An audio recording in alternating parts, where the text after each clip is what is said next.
ட்ரைடூட்ஸ் மக்களுக்கு வணக்கம். இன்னைக்கு நம்மளோட ஷோல யார மீட் பண்ண போறோம் அப்படின்னு பாத்தீங்கன்னா, கண்டிப்பா நான் வந்து இவர பத்தி சொல்றதுக்கு முன்னாடி இத சொல்லியே ஆகணும். இந்த இன்டர்வியூ ஃபுல்லாவே உங்களுக்கு ஃபன்னாவும் ரொம்ப இன்ட்ரஸ்டிங்கா இருக்கும். சோ அப்படிப்பட்ட ஒரு பெர்சன தான் இப்ப நம்ம மீட் பண்ண போறோம். வேற யாரும் இல்ல. சோ ஃபன் அப்படின்னாலே கண்டிப்பா நீங்க கெஸ் பண்ணிருப்பீங்க. எஸ், வாட்டர்மெலன் திவாகர தான் இப்ப நம்ம மீட் பண்ண போறோம்.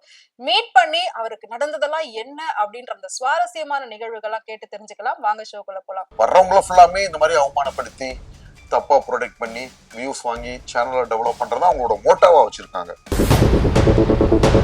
இப்போ வாட்டர்மெலன் ஷார டாக்டர் திவாகரே அவங்க இப்படி பண்ணாங்கன்னா அடுத்த லெவல் போறவங்க யோசிப்பாங்க. பாடி லாங்குவேஜ பாருங்க, ஆங்கரோட பாடி லாங்குவேஜ சட்டையை முறுக்குறது, நெஞ்சு இப்படி இருக்குன்றது இன்டர்வியூ முடிஞ்சதுக்கு அப்புறம் எல்லா பேரும் ஓடி போயிட்டாங்க. ப்ரோக்ராம் அந்த ஷோ ப்ரொடியூசரை காணா, ஆங்கரை காணா. உங்ககிட்ட உண்மையா நேர்மை சத்தியம் இருந்துச்சுன்னா யார்கிட்டனாலும் முட்டுங்க மோதுங்க. கடைசியில நேர்மை தான் வந்து ஜெயிக்குமே தவிர அவங்க ஜெயிக்க முடியாது. சேனல் வந்து பாத்தீங்கன்னா தரமட்டம் ஆகிறதுக்கு உண்டான அறிகுறி மேடம். நீ எல்லாம் ஒரு ஆணா, உனக்கெல்லாம் நடிக்க தெரியுமா, இப்படி எல்லாம் வந்து பேசி அது ஒரு அநாகரிகமான செயல் மேடம். வணக்கம் சார். வணக்கம் madam. Okay. So Diwakar, watermelon star Diwakar அப்படின்னு சொன்னா இப்போ வந்து எல்லாருக்குமே தெரியும். சோ அந்த அளவுக்கு நீங்க வந்து நிறைய ஃபேமஸ் ஆயிட்டீங்க. பட் இப்போ ஒரு வாட்டர்மெலன் ஸ்டாரா நீங்க வந்ததுக்கு அப்புறம் தான் இவர் இப்படி அப்படின்ற மாதிரி ஒரு நெகட்டிவான பேர் வந்து மேக்சிமம் போர்ட்ரேட் ஆயிருக்கு. பட் இந்த மாதிரி ஃபீல்டுக்குள்ள வர்றதுக்கு முன்னாடி உங்களோட பர்சனல் அப்படின்றது மேக்சிமம் நிறைய பேருக்கு தெரியாது. சோ நீங்க எப்படி வந்தீங்க, ஃபர்ஸ்ட் அதுக்கு முன்னாடி என்ன பண்ணிட்டு இருந்தீங்க, அதை ஃபர்ஸ்ட் நீங்க இன்ட்ரோவா நீங்களே சொல்லிட்டீங்க. ஆக்சுவலா பேசிக்கா பிசியோதெரபி மருத்துவர் மேடம். ஆக்சுவலா நீங்க நம்ம வந்து முழுக்க முழுக்க பாசிட்டிவ் ப்ரொஃபைல் மேடம். வந்தது வந்து பாத்தீங்கன்னா ஆக்டிங் வீடியோஸ், இதுலதான் நம்ம பிரபலம் அடைந்தோம். லேட்டஸ்டா நடந்தது நம்மளுக்கு உண்டான பிரச்சனைகள். ஒரு சேனல்ல வந்து இன்டர்வியூக்கு போறோம், அவங்க வர வச்சு வேணும்னே வந்து பாத்தீங்கன்னா நம்மளை பத்தி அவமானப்படுத்துறமான கொஸ்டின்ஸ், அது ஃபர்ஸ்ட் டைம் கிடையாது, 3ஆவது டைம் நடக்குது. ஜென்ரலா அந்த சேனலோட ஒர்க்கே என்ன அப்படின்னு பாத்தீங்கன்னா, வர்றவங்கள ஃபுல்லாமே இந்த மாதிரி அவமானப்படுத்தி தப்பா ப்ரொடெக்ட் பண்ணி வியூஸ் வாங்கி சேனலை டெவலப் பண்றதா அவங்களோட மோட்டாவா வச்சிருக்காங்க. இது எனக்கு ஃபர்ஸ்ட் டைம் கிடையாது மேடம். கண்டினியூஸா ஒவ்வொரு டைமும் நான் ரிஜெக்ட் பண்ணிட்டு இருக்கேன். கடைசி டைம்ல அது பிரச்சனை பெருசாயிருச்சு. அப்ப வந்து அவங்க மேலதான் தப்பே தவிர நம்ம மேல தப்பு கிடையாது. ஆரம்ப கட்டத்துல சில சேனல்கள் வந்து என்னன்னா நம்ம தப்பா ட்ரை பண்ண மாட்டாங்க மேடம். நெகட்டிவா கொஸ்டின் கேட்டு நீங்க என்ன அப்படின்னா நம்ம கரெக்டா ஆன்சர் பண்றோம். கண்டிப்பா இப்ப நீங்க சொல்ற மாதிரி நம்ம வந்து அந்த பிரச்சனையை பத்தி எல்லாம் நிறைய பேச போறோம். பட் அதுக்கு முன்னாடி இல்ல அதுதான் சொல்ல வரேன். அவன் எல்லாமே அவங்களுமே நம்மள ஃபுல்லா பாசிட்டிவா தான் எடுத்து போட்டு விட்டாங்க. எத்தனை நாள் தான் பாசிட்டிவா காட்டுறது? அவங்களுக்கு வேணும்னே பர்பஸ்ஃபுல்லா நெகட்டிவா கான்ட்ரோவர்சி கிரியேட் ஆகி நிறைய நல்ல சேனல்களும் இருக்காங்க மேடம். அதெல்லாம் விரும்ப மாட்டாங்க. சார் வாங்க நேச்சுரலா எடுத்து போடுவாங்க, போயிருவாங்க. சில பேர் வந்து என்னன்னா பணத்துக்காகவே வேணும்னே கான்ட்ரோவர்சி கிரியேட் பண்ணி அதை நம்ம முதல்ல கன்சர்ன் இல்லாம அதை அப்லோட் பண்ணதே தப்பு. ஓகேங்களா? அவங்க மட்டும் இல்ல, அது மாதிரி நிறைய பேர் பண்ணிக்கிட்டு இருக்காங்க. நான் சில காரணங்களால விட்டு வச்சிருக்கேன் மேடம். சரி போறாங்க, பெரியவங்க எல்லாம் சொன்ன விஷயம், உங்களால காசு சம்பாதிக்கிறாங்களே, சம்பாதிச்சுட்டு போட்டோம், விட்டுருங்க, இனிமே போகாம இருந்துக்கங்க. ஆல்ரெடி அவங்க மேல ஒரு கெட்ட பேரு, கெட்ட பிம்பம் கிரியேட் ஆயிருச்சு. சோ வாட்டர்மெலன் ஷார டாக்டர் திவாகரே அவங்க இப்படி பண்ணாங்கன்னா அடுத்த லெவல் போறவங்க யோசிப்பாங்க அப்படின்ற மாதிரி அது அவங்களுக்கு தான் நெகட்டிவா கிரியேட் ஆச்சே தவிர நம்மளுக்கு நெகட்டிவ் இல்ல மேடம். நீங்க அத பாடி லாங்குவேஜ பாருங்க, ஆங்கரோட பாடி லாங்குவேஜ சட்டையை முறுக்குறது, நெஞ்சு இப்படி இருக்குன்றது இதெல்லாம் வந்து ஒரு ப்ரொஃபஷனலிசமா? நம்ம போறோம், இன்டர்வியூ கொடுக்காதது நம்ம விருப்பம் மேடம். நம்மளுக்கு டிஃபேம் பண்ற மாதிரி இருந்தா எல்லாருமே எந்திரிச்சுதான் போவாங்க. அதுக்காக வந்து அவங்க பேசுற வார்த்தைகள்லாம் கேட்டுக்கிட்டு உட்காரணும்னு நம்மளுக்கு அவசியம் இல்லை மேடம். சோ நம்ம எந்திரிச்சுதான் போனோம். அவங்களோட போய் சண்டை போட போல, நீங்க என்ன இன்டர்வியூ எடுத்துதான் ஆகணும்னு சொல்லல. அவங்கதான் நம்ம பின்னாடி கான்ட்ரவர்சி கிரியேட் பண்ணி வந்து ஆஃப்லைன் வெளியில வந்தது. அவங்க மேல போலீஸ் கம்ப்ளைண்ட் கொடுத்தேன் மேடம். அந்த விஷயங்கள்லாம் மறைச்சிட்டு இந்த விஷயங்கள்லாம் போட்டிருக்காங்க. அவங்க என்ன பண்ணுவாங்க, பெரிய கிரைம்னா ஆக்ஷன் எடுப்பாங்க மேடம். அவங்க கிட்ட எழுதி வாங்கிட்டு, சார் பெரிய கிரைம் ஏதாவதுனா நம்ம ஆக்ஷன் எடுக்கலாம், இது வாய் தகராறு தான், உங்களை பிடிக்கலாட்டி அங்க போகாம இருந்துக்காங்க சார், காம்ப்ரமைஸ் பண்ணி அவங்க அமுச்சு விட்டாங்க. சோ வந்து இதுல நம்மளுக்கு எப்படி மேடம் நெகட்டிவ் கிரியேட் ஆகும்? மக்கள் பாக்குறாங்களே, இவர் என்ன தப்பு பண்ணாரு, தேவையில்லாம விளம்பரம் பண்ணாரு, கெட்ட ப்ராடக்ட் ப்ரொமோட் பண்ணாரா, ஒண்ணுக்கு ஒண்ணு பயந்து வளர்ந்துகிட்டு இருக்கேன் மேடம். நீங்க போய் அந்த இடத்துல கேஸ் கொடுங்க, உங்க மேல தப்பு இல்லைன்ற மாதிரி நீங்க எல்லாமே வந்து சொல்லிட்டு இருக்கீங்க. சோ அப்படி இருக்கிற பட்சத்துல இது வரைக்கும் அந்த மாதிரி நீங்க போய் கேஸ் கொடுத்துருக்கீங்களா, இல்லாட்டி ஆப்போசிட் பார்ட்டி? அது காரணம் நம்ம தான் கொடுக்க முடியும் மேடம். அவங்க எப்படி கொடுக்க முடியும்? நம்ம இல்ல, நம்ம என்ன தப்பு பண்ண கொடுக்கறது? நம்ம தான் போய் அவங்க மேல கொடுக்கணும். பெருந்தன்மைனால நம்ம விட்டு வச்சிருக்கோம். லேட்டஸ்டா அந்த இந்த சேனல் கலாட்டா சேனலே பாத்தீங்கன்னா நான் இன்டர்வியூ அட்டெண்ட் பண்ணல. உண்மையில என்ன நடந்தது? இன்டர்வியூ போனேன் மேடம். மேடம் ஃபர்ஸ்ட் டைம் கிடையாது மேடம், அது இப்ப நீங்க இந்த சேனல் விஷயத்த முழுமையாவே நீங்க கேளுங்களே. இது வந்து பாத்தீங்கன்னா இதுதான் எனக்கு ஆரம்பத்துல இருந்து என்ன நடந்ததுன்னு நான் கேக்குறதோட கரெக்டா என்னன்றது நீங்க மேடம் சொன்னது தெரியும். ஃபர்ஸ்ட் டைம் இன்டர்வியூ போனோம். ஃபர்ஸ்ட் டைம் இன்டர்வியூ போனப்ப வந்து பாத்தீங்கன்னா டிராவல் எக்ஸ்பென்ஸ் எல்லாம் கொடுக்கணும் அப்படி இப்படின்னு சொல்லிட்டு எதுவுமே கொடுக்கல, ஏமாத்துறாங்க ஃபர்ஸ்ட் டைமே. ஆனா இன்டர்வியூ பண்ணி கொடுத்தாங்க. இன்டர்வியூ முடிஞ்சதுக்கு அப்புறம் எல்லா பேரும் ஓடி போயிட்டாங்க. ப்ரோக்ராம் அந்த ஷோ ப்ரொடியூசருக்கான ஆங்கருக்கான மேடம் ஊர் விட்டு எவ்வளவு லாங்ல இருந்து வரும், மதுரையில இருந்து. மத்த சேனல்ஸ் எல்லாம் பேமெண்ட் தான், சரி கால ஒரு பெரிய சேனல் அந்த சேனல் பேருக்காக சரி கேக்குறாங்களே நம்ம பண்ணி கொடுக்குறோம்.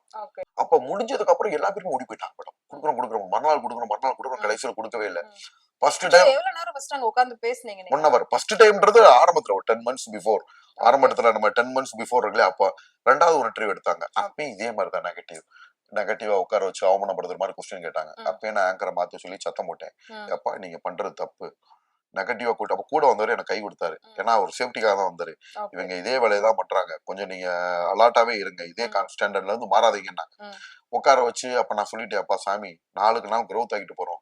இந்த மாதிரியான வார்த்தைகள் சோசியல் மீடியால நிறைய பேர் மேடம் ஆபாசமா வந்திருப்பாங்க. அப்ப 2 டைம் அங்க கொடுத்துட்டு 3வது டைம் நடந்துச்சு மேடம். இது 4வது டைம். அது சொல்றதை கேளுங்க. அந்த டைம் இப்படி ஆரம்பிச்சாங்க, நான் அப்பயே ஸ்டாப் பண்ணி சத்தம் போட்டேன். அப்பயே ஆங்கர்ஸ் அங்க வேலை பார்க்குற ஆங்கர்ஸ்க்கே தெரியும். அப்புறம் எல்லாரும் ஓடி வந்து கடைசியில ஷோ ப்ரொடியூசர் அவரே யாரும் தெரியல, போன் நம்பர்ல வேற ஆள் மாதிரி பெரிய ஆபீசர் மாதிரி பேசிக்கிட்டு அப்படி அங்க இருக்கிறப்ப அவரும் அப்படித்தான் மேடம் வேணும்னே கொஸ்டினை கேட்டு கோவத்தை தூண்டி விட்டு இந்த பசங்களை அவர் தான் அங்க எல்லாத்தையும் பண்றது பேல. எல்லாரும் நம்மள ஜோக்கர் மாதிரி யூஸ் பண்றாங்க. இல்ல மேடம் அவங்களோட இன்டென்ஷன், அவங்களுக்கு நம்ம எதிரி எல்லாம் கிடையாது. அவங்களை யாரும் இன்டென்ஷனா அவங்களுக்கு தேவை பணம் வியூஸ், அதுக்காக பண்றாங்க மேடம். அவங்களுக்கு தெரியும் மேடம், ஒரு சாதாரண ஆள் கிடையாது மேடம், ஒரு ப்ரொஃபஷனல் ஒரு பெரிய லெவல்ல இருக்காங்க. ஆல்ரெடி நம்ம சம்பாதிக்கிறோம், பெரிய பொசிஷன் இருக்கோம், நம்மளோட பழக்க வழக்கங்கள் பெரிய லெவல்ல இருக்கு. ஓகேங்களா? சோ நம்ம நினைச்சா அவங்களை என்னனாலும் பண்ணலாம். எல்லாத்துக்கும் மேல ஒரு பெருந்தன்மையான குணம் வேண்டும். நம்ம நினைச்சா எல்லாம் பண்ணலாம் மேடம். எல்லாத்துக்கும் மேல மக்கள் செல்வாக்கு இருக்கு. அவங்களோட பேர் ஒட்டுமொத்தமா டேமேஜ் ஆச்சு. அவங்க நினைச்சுக்கிட்டு இருக்காங்க இதுதான் மக்கள் செல்வாக்குன்றது.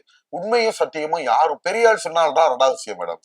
உங்ககிட்ட உண்மையை நேர்மை சத்தியம் இருந்துச்சுன்னா யார்கிட்டனாலும் முட்டுங்க மோதுங்க, கடைசியில நேர்மை தான் வந்து ஜெயிக்குமே தவிர அவங்க ஜெயிக்க முடியாது. என்ன மேடம் ஃபர்ஸ்ட் டைம் நான் சொன்னேன் இல்லையா, ஃபர்ஸ்ட் டைம் ஏமாத்துறாங்க, 2வது டைம் பண்ணி கொடுக்குறோம், அப்பயும் இதே நடக்குது. அப்ப சத்தம் போட்டு என்ன பண்ணாங்க, அதை கரெக்ட் பண்ணாங்க.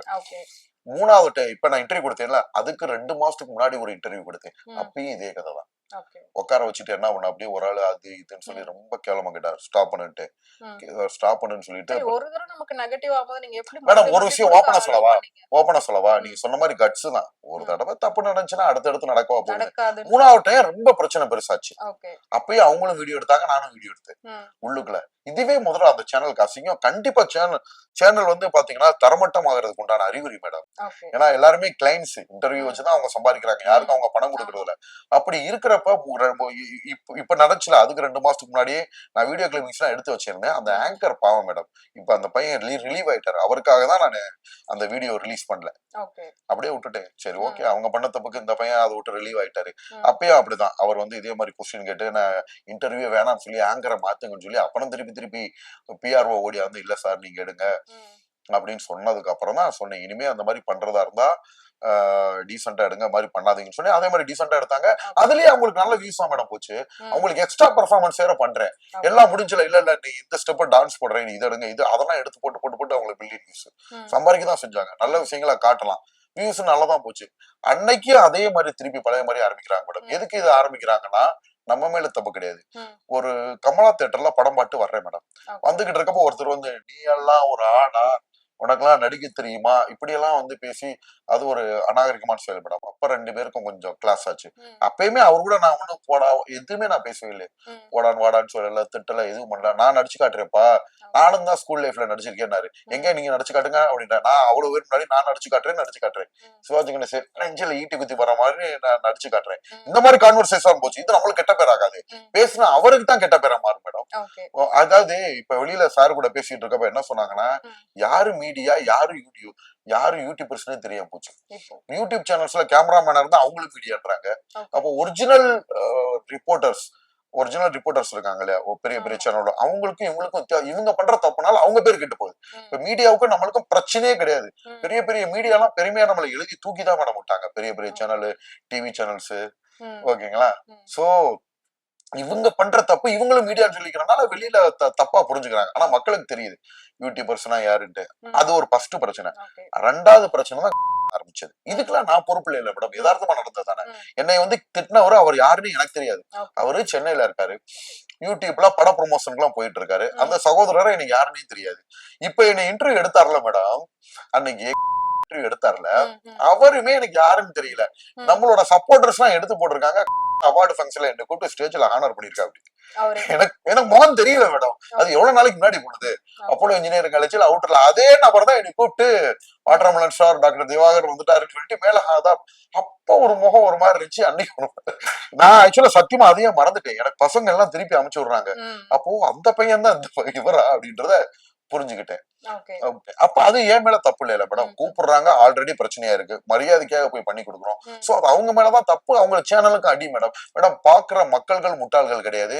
பாக்குற பெரிய பெரிய செலிபிரிட்டிஸ் மேடம் எல்லாரும் பாப்பாங்க, நீங்களே இருந்தாலும் பாப்பீங்க.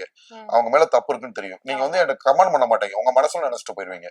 இதுதான் மனிதர் கொடுத்த சைக்காலஜி. ஏன்னா இட்ஸ் எ பப்ளிக் பிளாட்ஃபார்ம். எல்லா பேரும் பப்ளிக் பிளாட்ஃபார்ம். நம்மள உள்ள ஹேட்டர்ஸும் வருவான் மேடம்.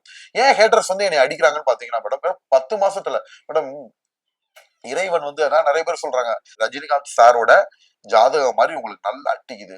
10 மாசத்துக்குள்ள இன்ஸ்டாகிராம்ல வந்தீங்க, அங்க போனீங்க, இத்தனை சேலை போனீங்க.